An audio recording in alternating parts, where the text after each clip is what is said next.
For this lesson, we're looking at conditional probability and frequency tables, or the different ways we can model probability. The two-way frequency table is something you're familiar with. So looking at this first picture up here, I'm sorry for the poor image, but this is a two-way frequency table. There's two things going on. I'm looking at the number of hours they studied and whether or not they passed or failed the test. So this would be falling under what we'd call experimental probability because it already has all the data in it. So if you make sure you recognize what you're looking at. We're going to look at this from a different perspective. We're going to look at it to find different kinds of probabilities today. So first, let's look at how we would have. What is the probability a random chosen person failed after he studied for 4 hours?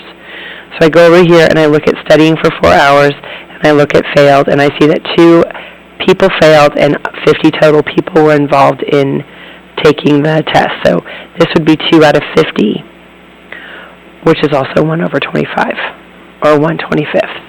Okay? But if we ask the question a little bit different, what is the probability of a student failing if he studied for 4 or more hours? That's a different question. And it looks at the idea that if the student, this is called conditional probability, and it's defined as the likelihood of an event or outcome occurring based on the occurrence of a previous event or outcome. So the previous event is that he studied for 4 hours or more. So when I look at the fact that he studied for 4 hours or more, that would be all of these students right here. And then he was one of 2.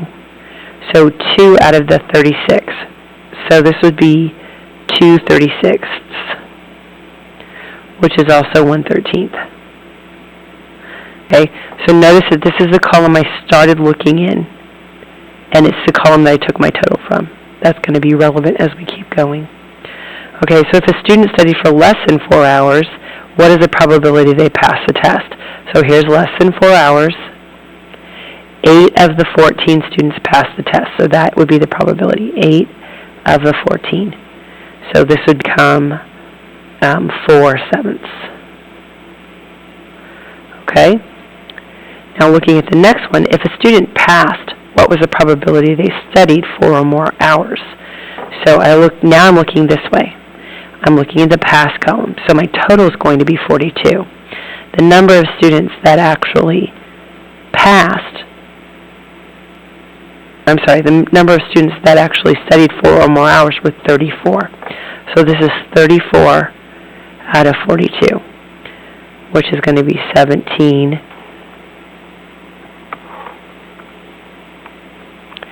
over 21. Okay? So that's the idea of conditional probability, that I'm using one event. Now remember, in this case, the first event I looked at was studying for less than 4 hours, and on this one I'm looking at whether a student passed. What these do is determine what the total is at the bottom of your ratio. Another type of frequency table is called a relative frequency table. So a relative frequency of an event is defined as the number of times that the event occurs during experimental trials, again, experimental probability, divided by the total number of trials conducted. So here's that chart right here. The table below shows the relative frequency of students at a local school identified by hair and eye color. So as I look at this here, notice that all of these numbers are less than 1. That's because it was the number of outcomes divided by the total number of students that took this. Notice also that these sums add up to 1. If they don't add up to 1, then I don't have all of the data. Okay, so what do I do with this? Well, I can determine the probability that someone with blue eyes has brown hair, kind of like what I was doing before. So I go to my blue eye column, right? So this is if they have blue eyes, so this is going to be my total. What's the probability that they have brown hair? So this is going to be a 0.125 over 0.200.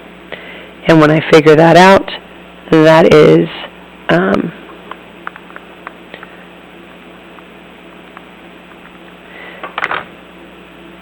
0.625 or 62.5%.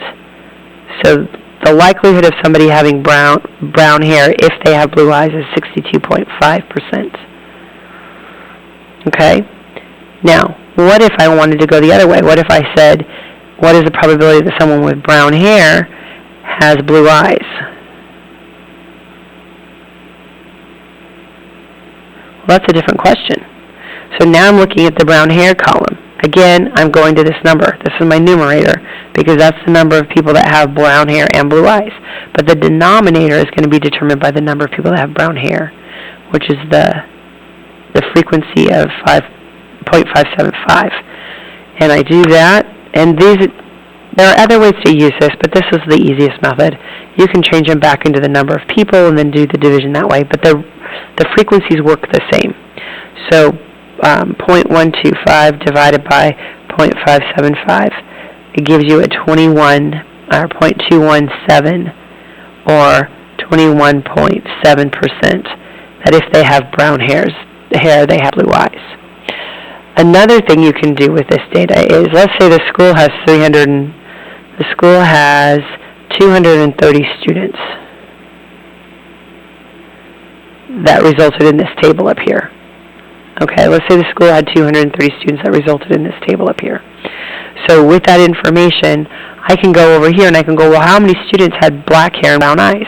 And I would take, since this is the frequency is 0.225, I would take 230 and I would multiply it by the 0.225, and that would tell me how many students had black hair and brown eyes. So this resulted in 51.75, which is 52 students. And remember, when you change percents and stuff, you lose a little bit of accuracy. So you can do that with anything. How many students had blonde hair and blue eyes? Then you'd multiply the 230 by 0.075. So that is conditional probability and frequency tables, different kinds of modeling probability.